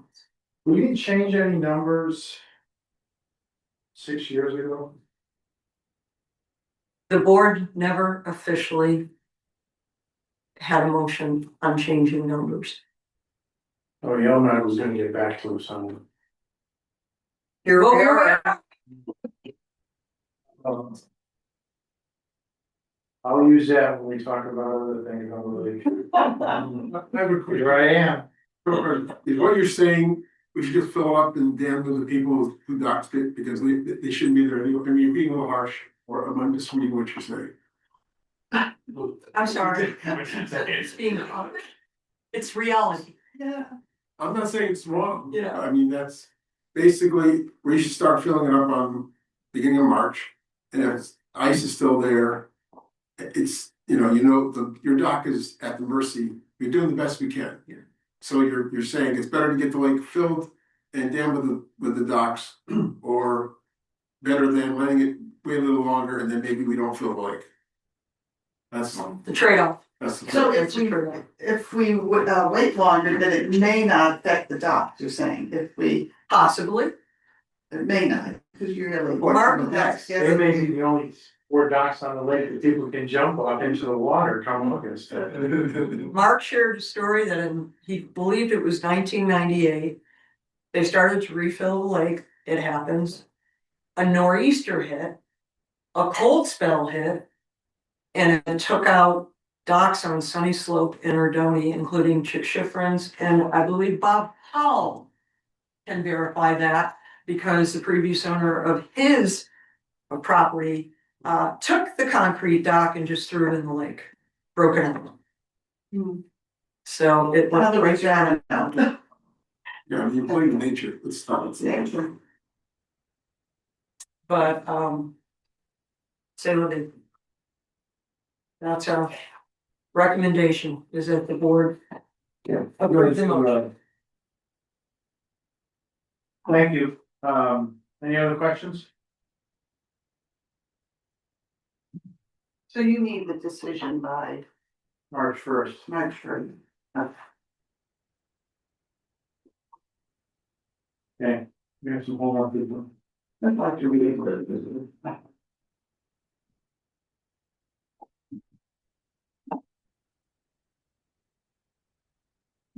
I think the one thing Mark Pullman said to me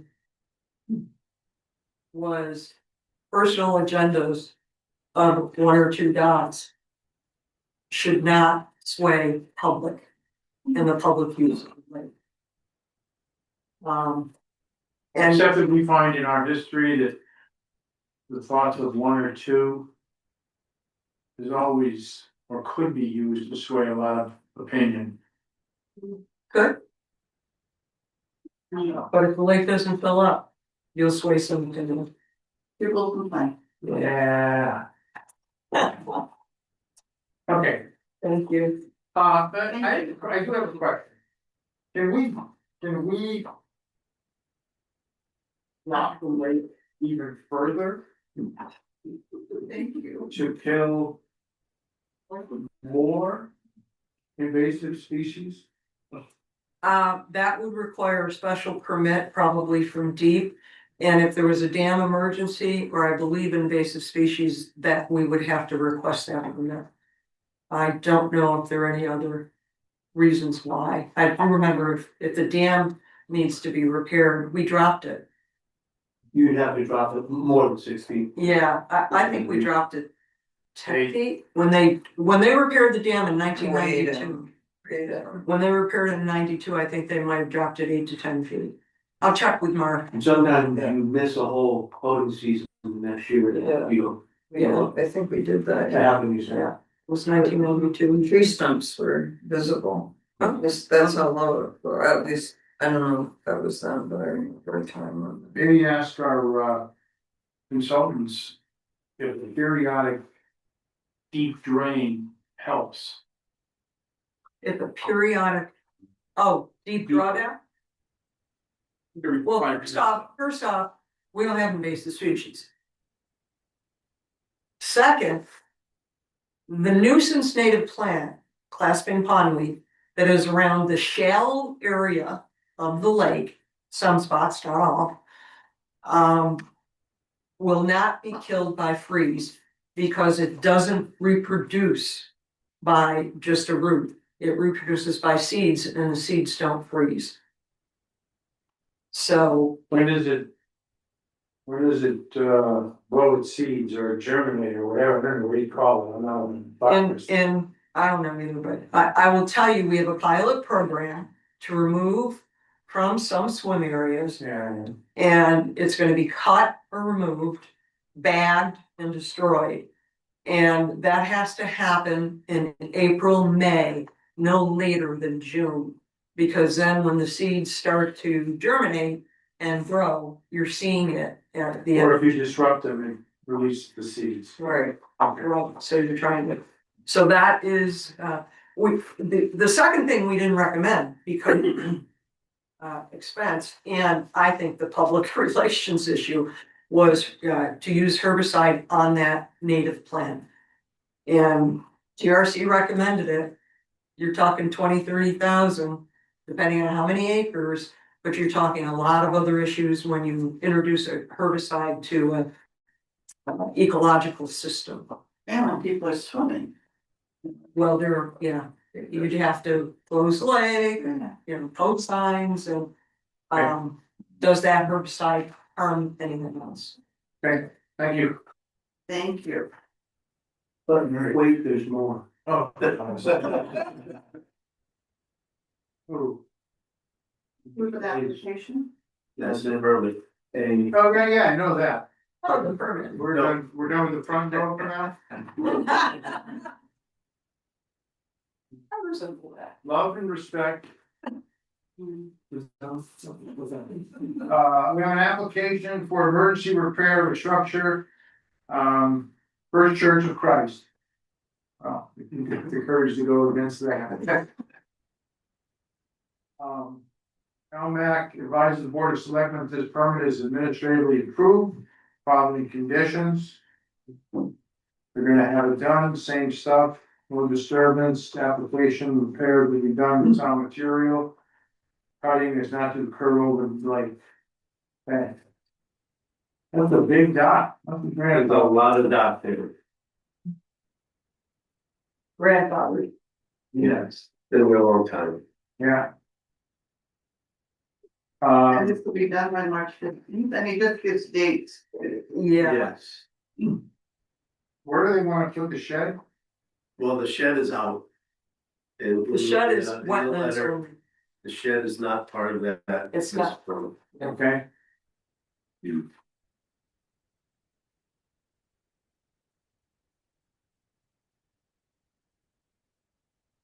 You have no concerns with this? No, please. All falls into place. There's a motion for It's that? It's in, okay.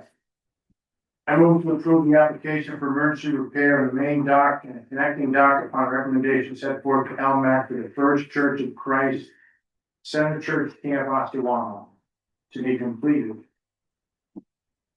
on March 1st, 15th. Any discussion? All those in favor? Aye, opposed, none. Good. Had a nice conversation with, I think it's Mr. McCarricker. Yeah. Nice conversation. He'll be here a long time. Can't possibly long time, so. Okay. No appointments, Mark, town administrator report. I just put in, two things in your binders. One, just wanted to bring it to speed on CCM's effort to lobby that the legislators finally, take serious the ECS funding for our children, in special ed. They have frozen our funding since 2013. So we've been stuck at 11,525 per student. Inflation adjusted, it should be at 15,508, which means towns across the state have been funding the difference to achieve the education required, that the state should be supplementing. So if you can read that, this will be an advertising effort to help the legislators. Help them, help us by increasing funding ECF. And then I also included CROGS, which is our Capital Region Council of Governments legislative agenda that they feel is most important to the 39 towns of part of CROG. And we can read through all of the focuses that they're going to be addressing. That's all. Yep. Budget, I move to approve transfers as presented totaling $28,532.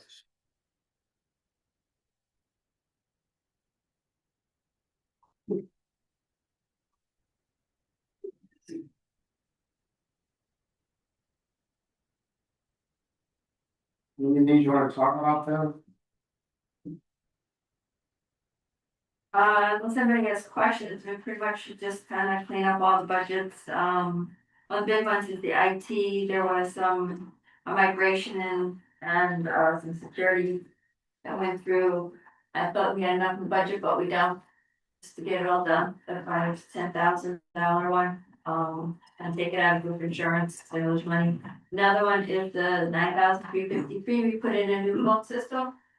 And market worked out that instead of paying it all up front, we added it to the monthly bill.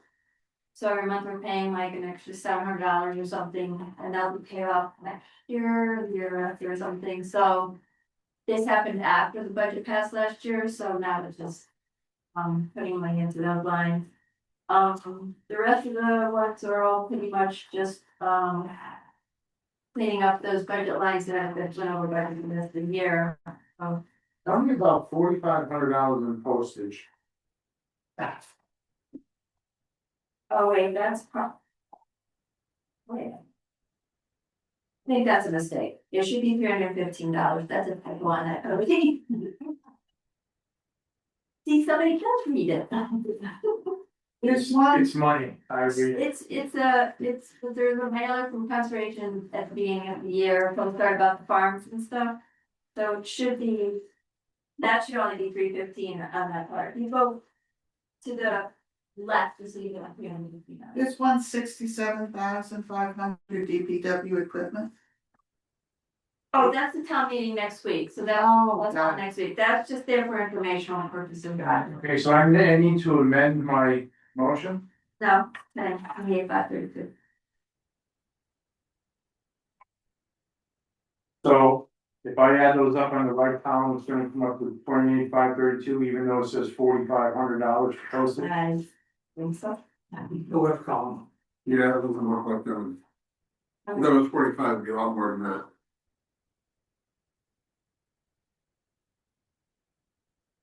Sorry about that. Yeah.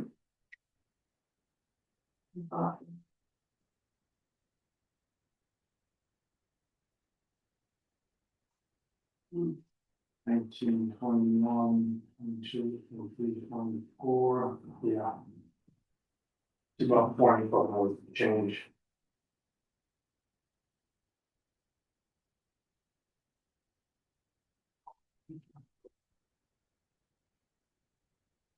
State your name. No. Okay. You'll meet tomorrow. Bye. Nice to see everyone.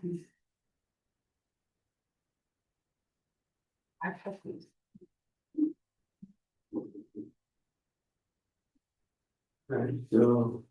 We just got about 4,540, 28,711. The calculation. Oh, yeah. It should actually be 29,026. I didn't want it to go up, 29,026. Yeah, Okay. left out a couple lines, sorry about that. I was in a rush. Now. Yeah, so what I got plus the 350 shows the 324. 25, 26. The left column total is about 25,000 plus. I don't know where we're getting 29. Is it, did we take, Couple of the bottom lines were not included, I'm looking right at the Excel file. I added everything but the 4,540 and I changed it to 315, I got 29,026. We're meeting next week, right? And we'll just table this until next week. well, things have to be paid. You have one, you have that. Well, 29,056, like I said, 3 lines, I just helped with the calculation, so I thought that. Middle 71. About 4 o'clock, you can find me at my kitchen table.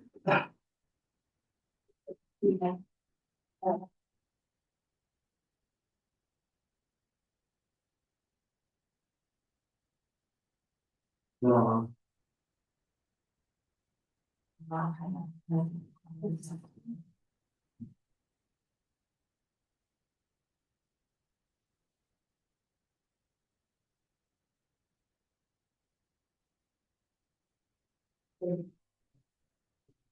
well, I didn't get it. That's right, I have 29,000. I agree with you, 29,000. 44,026. No? No. Okay, come on. 29,056.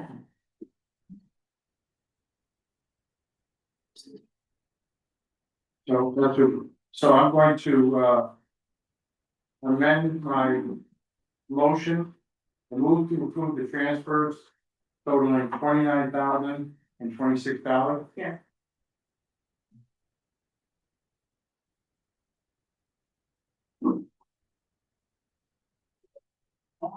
Any question?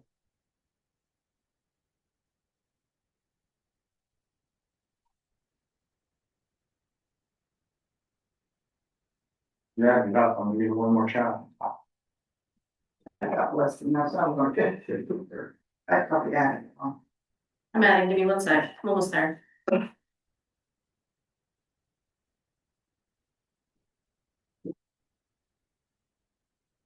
Do we need to move this to 5 active pages? Some of them are going to find tax there. If not, we'll just wait. Let's see what Rachel gets. 29,026. 36. So you and I hope that it will be in the. All those in favor? More or less. Or less. What's the noise?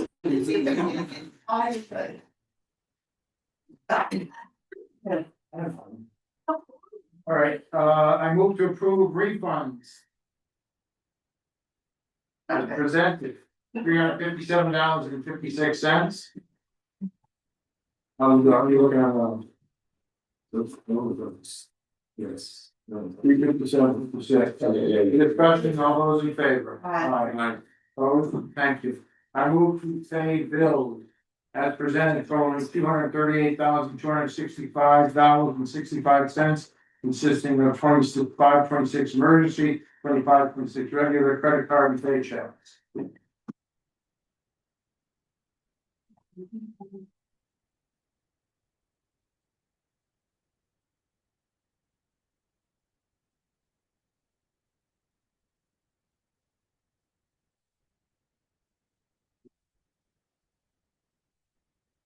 What is the cause? What's the cause? What? Cause. What? The pros, cause. What's It's that? an annual membership, The first conservation. page, Annual That's. CAWS. Something of what, you know. Wetlands or something. Okay. Association Yeah. of wetland scientists. A wetland science. Yes. What is that? Very good. Why are we They're getting? inland wetlands, their annual memberships. Gives them all the, She's going to a all the meeting, scientific she's going to a meeting. education. How are we doing with the HVAC at the school? Here we just, Okay, looks like we're paying them, so. yeah, I know. Just a lot of money.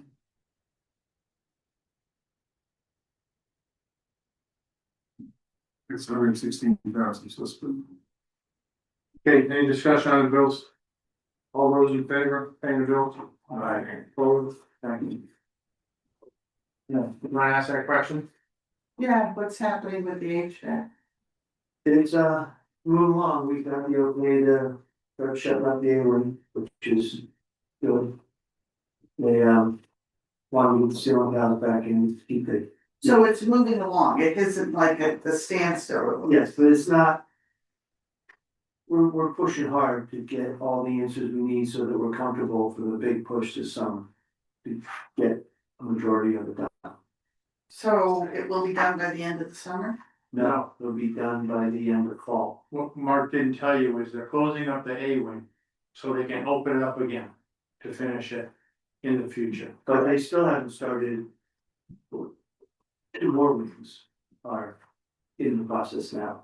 Yeah, they're gonna be open up, we have to do reinforcement, so they're gonna. They're gonna put a giant hole in the roof and reinforce it. That's about to do the fire walkers too. Right, you don't have to pay fire watches on anything, which is a good. Yeah. Audience of citizens. We can go. You need, No, we need Bernadette for oh, we the do? executive session. Okay, First time. well, usually she tell me who to invite. Okay, no audience of citizen, nobody online? Thank you very much. So at this time, will board member comments? See where you're at. Oh, sorry.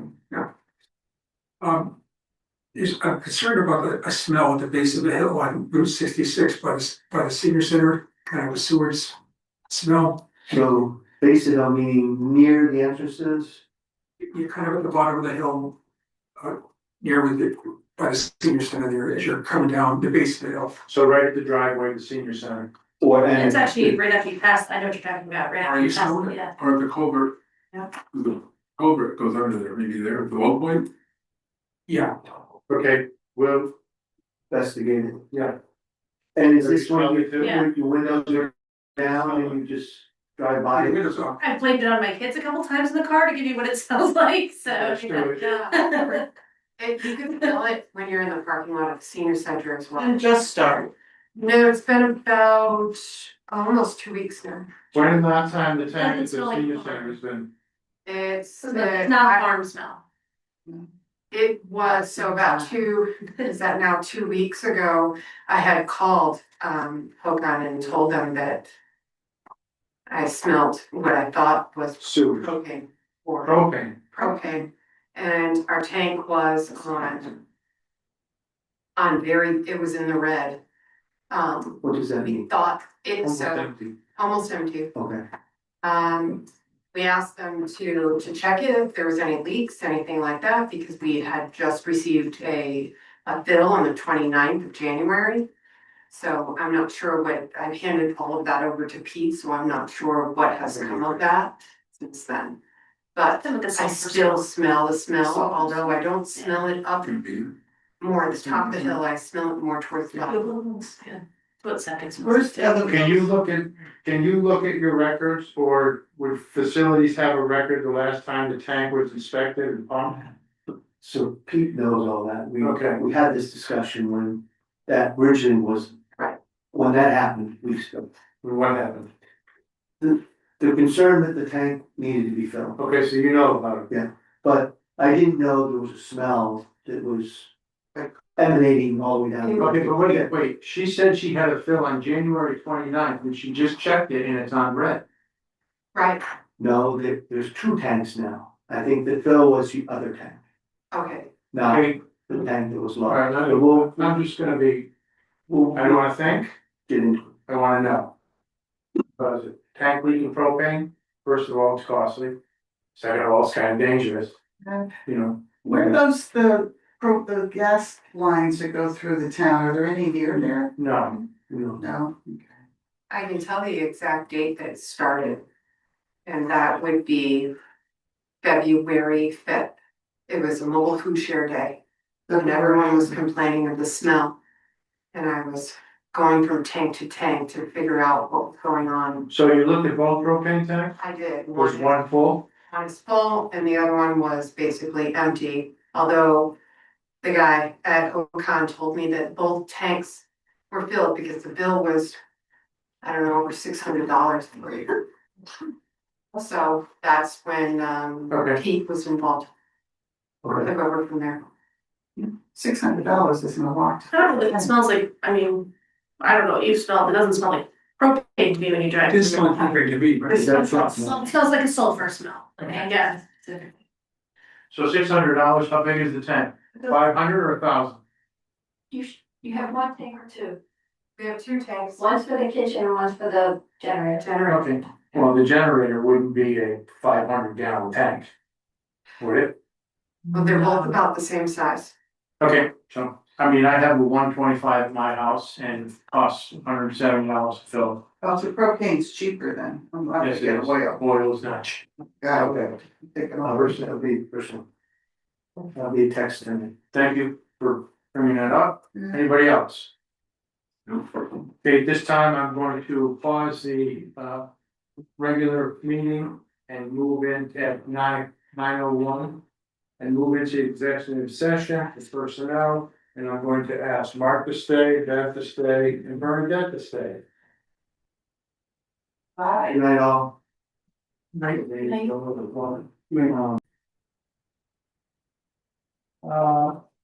We're gonna come out of executive session at 9:34 and resume the board of selectmen meeting, and I am moved to adjourn, all those in favor. With no action taken. What time was it? 9:34. 9:35, we're adjourned. Adjourned.